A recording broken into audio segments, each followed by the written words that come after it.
Welcome to Minghui Radio's Falun Gong News, direct from China and around the world. Topics include news about the persecution of Falun Gong in China, local events, and special items of interest. Now for this week's stories.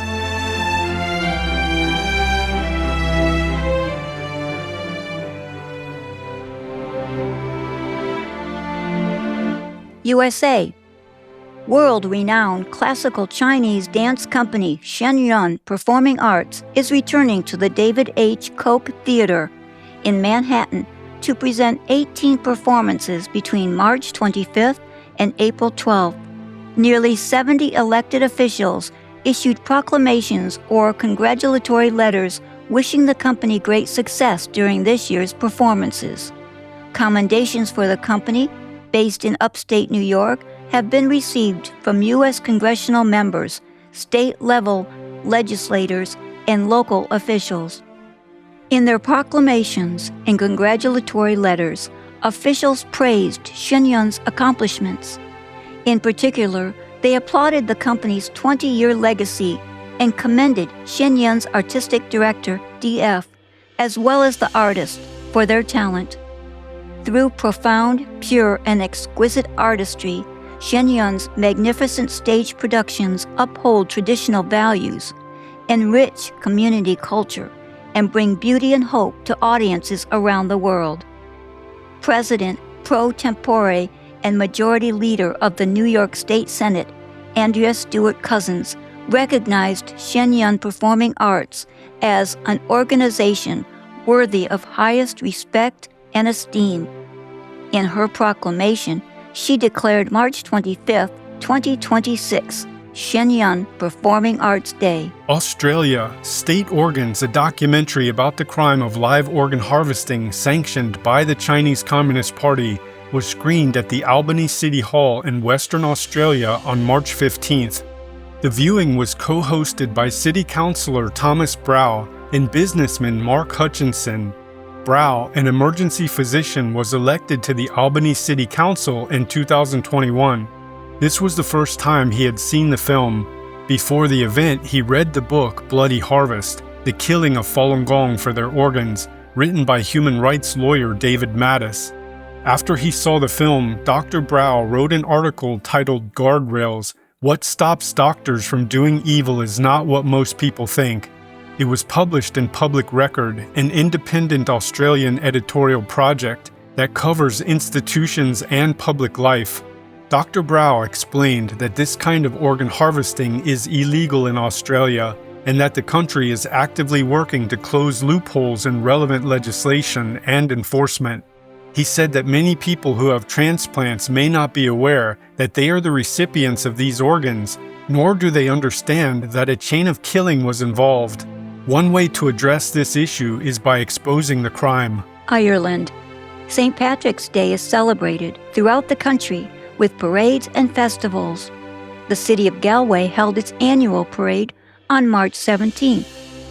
St. Patrick's Day is also Ireland's national day, when the country commemorates St. Patrick, who brought Christianity to the island in the 5th century. Many people attend religious services on March 17th, the day he died. After Ireland became independent, this Christian holy day gradually became a cultural celebration that transcends religion. Everyone participates, and the annual event attracts tourists from all over the world to participate in the festivities. Falun Dafa practitioners took part in the parade. They carried a Falun Dafa is Great banner and were followed by an exercise demonstration team, as well as lotus flower and dragon dance teams. People applauded, cheered, and waved all along the route. Many tourists from China said in surprise, "Falun Dafa," and recorded the procession with their phones. This year, 3,000 people representing over 70 different groups participated in the parade. Ireland's past president, Michael D. Higgins, and his wife Sabina attended the event as special guests. The Netherlands. Activities to introduce the spiritual practice of Falun Dafa took place at Dam Square in the city of Amsterdam on March 8th. Practitioners also raised awareness of the CCP's persecution. They collected signatures on a petition calling on the G7+7 countries to take action against the CCP's practice of state-sanctioned forced organ harvesting. Many tourists stopped to read their display boards and signed the petition in support.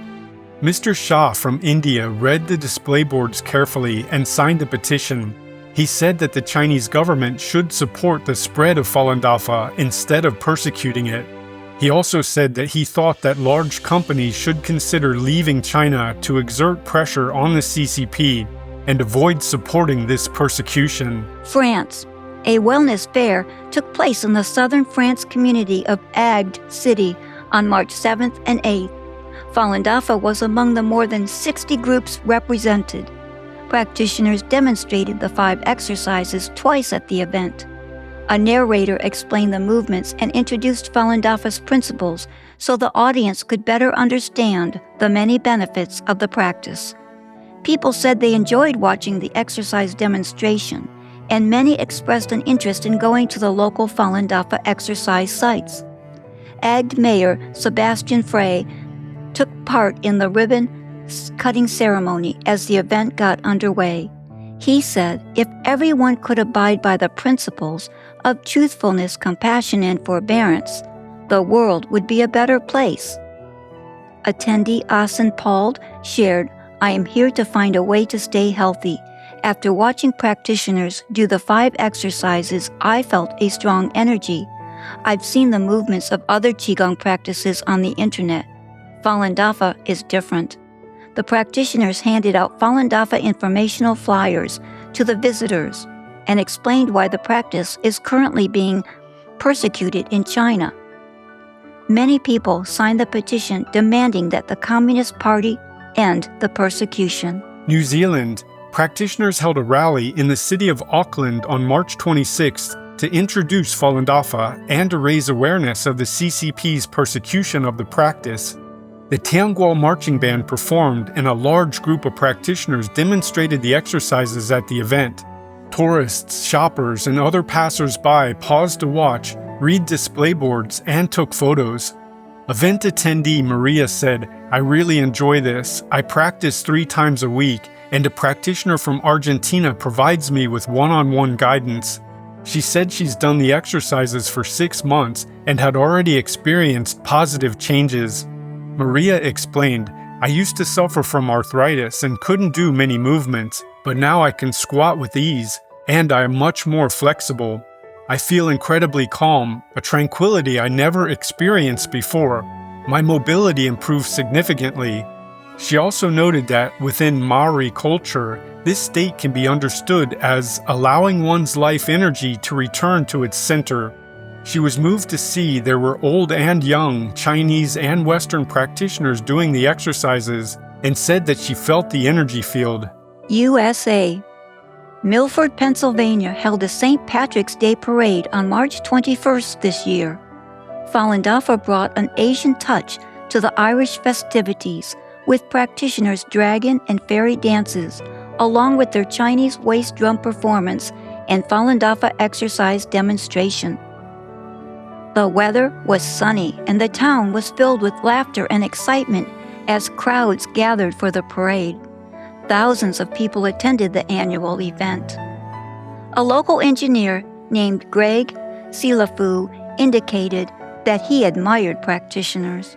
He said they have the courage to stand by their convictions, showing everyone that we too should possess such courage. He said that only when people possess this kind of courage can they unite, be honest with one another, and understand one another. He said he would pray for the persecuted Falun Dafa practitioners in China. A university professor named Derek watched the parade with his wife. He said he learned about Falun Dafa during the Mid-Autumn Festival event in Port Jervis, New York last year. He had also read newspaper reports about the persecution of Falun Dafa in China. Derek said that practitioners' participation in the parade brought a positive influence to the community and helped people learn about Falun Dafa.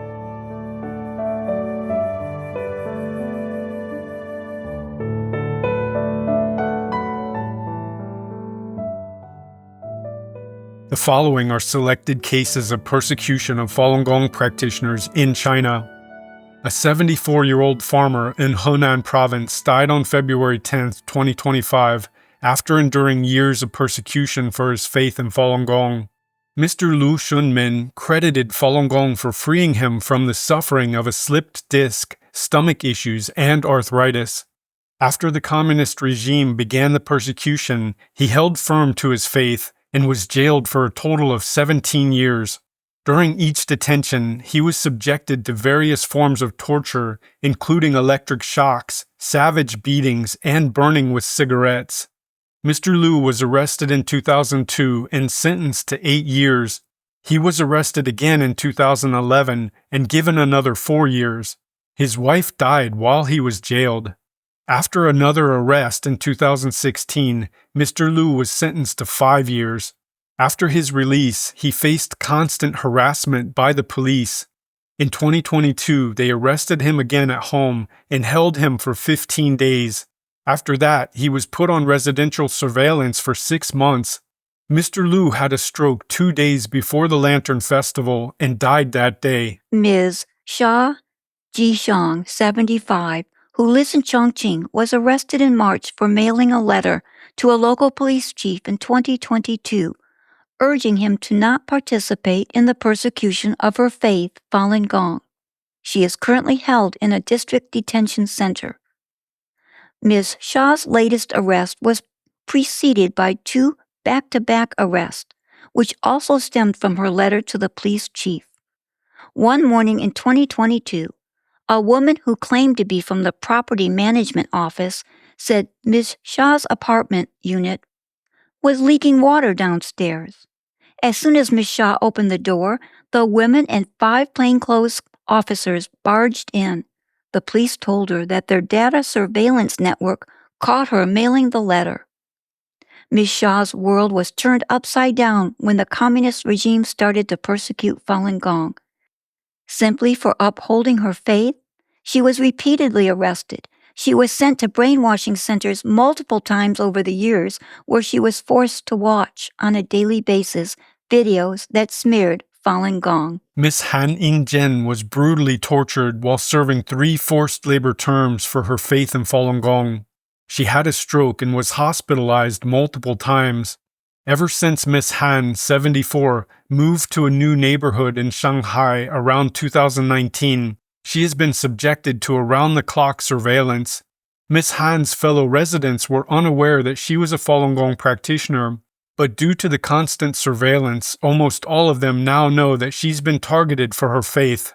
The 610 office also kept harassing Miss Han's daughter, who does not practice Falun Gong, and ordered her to write a statement on her mother's behalf to sever ties with Falun Gong.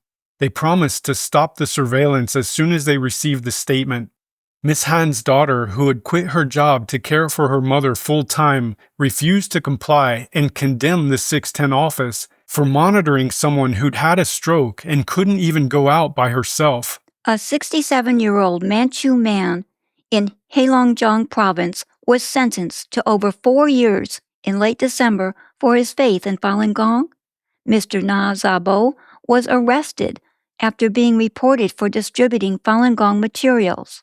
The case was then submitted to the district procuratorate, with the court sentencing Mr. Na to jail. This is not the first time that Mr. Na has been jailed for his faith. He previously served an 8-year prison term between 2007 and 2015. Mr. Na was arrested while distributing Falun Gong informational materials in a nearby town.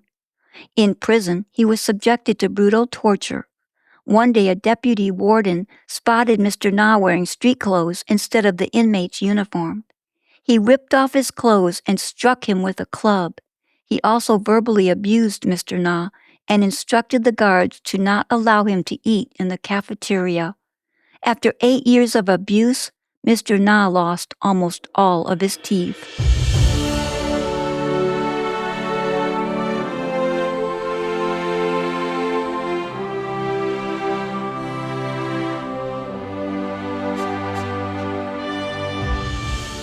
Attendees of documentary premiere moved by Shenyun artist's spirit. NTD TV released a documentary called Unbroken, The Untold Story of Shenyun, and held a red carpet premiere in Manhattan, New York on March 24th. This event commemorated the 20th anniversary of the founding of Shenyun Performing Arts, as well as the group's return to Lincoln Center for 18 shows. The film, which took a year to produce, premiered at the AMC Lincoln Square Cinema. Over 100 VIPs, including New York City Council members, celebrities, and Shenyun artists, attended the event. The documentary was also launched online globally on March 24th. 7 Shenyun dancers graced the red carpet before the premiere wearing gowns designed by the company's artistic director, Mr. DF. The magnificent attire drew inspiration from ancient Chinese dynasties. A panel discussion was held after the film. The documentary's creator and Shenyun artists answered questions from the audience. Stephen Lance, executive producer of the documentary and MC of the panel discussion, said that the film is to date the first deep glimpse behind the scenes, a rather in-depth and close-distance opportunity to get to know Shenyun artists. Many attendees said the documentary was soul-stirring and deeply moving. The film tracks Lance's investigations, and viewers follow him backstage through the story of Levi Brody's family. It focuses on 2 young Shenyun artists, Levi Brody's sons, Jesse and Lucas, and how they and their family face hardship and overcome challenges. Many people were moved by the film. Mr. Brody is the director of the Falun Dafa Information Center and one of the documentary's main creators. He has been exposing the CCP's brutal persecution of Falun Dafa in Western society for 26 years. He also mentioned that when his family faced assaults and threats, it did bring a lot of pressure, but at the same time, it also brought the family closer together. He said, "This is a battle we face together."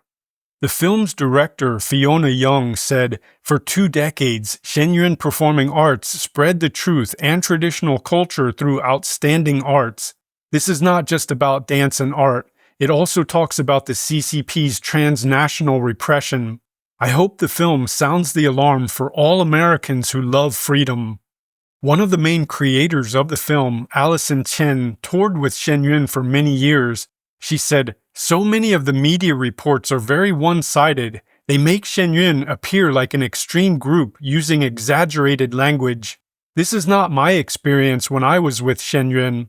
Ms. Chen added, "I want to let everyone know, Shenyun artists love what they do. They are full of passion for their art." Media host and lecturer at Fei Tian Academy, Zhang Tianliang, attended the premiere with his wife. He noted that since the founding of Shenyun Performing Arts 2 decades ago, it has been constantly sabotaged and vilified by the CCP. He said, "This is the first time Shenyun has its own documentary. It's a great opportunity to present Shenyun's true story to people." He added, "It is very powerful to present the truth through the arts." Martha Flores Vasquez, New York Democratic District leader for Flushing, attended the premiere. After watching the documentary, she said that the CCP also tried to slander her, but she withstood the pressure and continues to stand with Falun Gong practitioners. Unbroken, The Untold Story of Shenyun also premiered online globally on March 24th and will be available until April 12th. The art of Jinshan Ren brings a world of purity and light to Bulgaria. Artwork from the Art of Jinshan Ren International Exhibition was on display for 1 month in 2 communities near the capital city of Sofia. The show opened on February 20th. 15 paintings were on display in Belova at the St. Cyril and St. Methodius Community Center, and 20 paintings were displayed at the Historic Museum in Itamen. Both exhibitions were designed to illustrate 7 different themes: the arrival of Lord Buddha, Buddha's light illuminates everywhere; the joy of cultivation; persecution in China; peaceful resistance; karmic retribution; Buddha's boundless compassion; and the point of no return. The exhibition in both cities was free and open to the public from February 20th to March 20th and attracted many visitors, including Bulgaria's artistic elite, to view the paintings and learn the stories behind them. The art depicted different aspects of the spiritual path which the artist experienced, including the persecution of their faith, Falun Dafa, by the Chinese Communist Party. The small town of Belova has a rich revolutionary and historic past. Today, this revolutionary spirit stands strong in the face of repression. On March 12th, St. Cyril and St. Methodius community received an email allegedly from the Chinese embassy slandering the artist's faith. It called on the staff to end the exhibition. They also received a phone call demanding that the exhibition be canceled. Maria Panina, the local organizer of the exhibitions, told the caller that her exhibition broke no laws in Bulgaria and she would not close the exhibition as they demanded. After the incident, Vasil Savov, the chairman of the Belova Municipal Council, came to the exhibition to view the paintings for himself and to reassure the organizers. He told them that their activities had his full support and that he also stood by the Falun Dafa practitioners in Bulgaria in practicing their faith. Mr. Kuzmin Myrenkov, former chairman of the Belova Municipal Council and former mayor of Belova, expressed high praise for the artist and their mission to raise awareness of human rights abuses through art. He also purchased a copy of Juan Falun to learn more about the artist's faith. Several attendees at the exhibition in Belova expressed admiration for the artist's skills and the positive message of their work. Artist Desislava Maraganova said the exhibition, The Art of Genshan Ren, is a true journey into the human spirit. From the very first painting, you are immersed in a world of purity and light. I am certain that every visitor will leave feeling inspired. I highly recommend seeing it. An educator who owns a private school in Sofia named Kiranova was delighted to hear that the exhibition would also be coming to Sofia and said she would take her parents to see it and would tell her friends about it. She asked the organizers for additional flyers so she could distribute them. During the exhibition in the town of Itaiman, a world-renowned confectioner and master pastry chef named Elza Badchikova said that she visited China twice and heard about Falun Dafa, but did not believe practitioners were being persecuted. After she viewed the paintings, she exclaimed she had no idea of the true extent and monstrosity of the persecution. Before she left, she purchased a copy of Juan Falun, the main book of the practice, and said she believed it was no coincidence that she was able to see Falun Dafa in Bulgaria. She wanted to understand the practice in greater depth.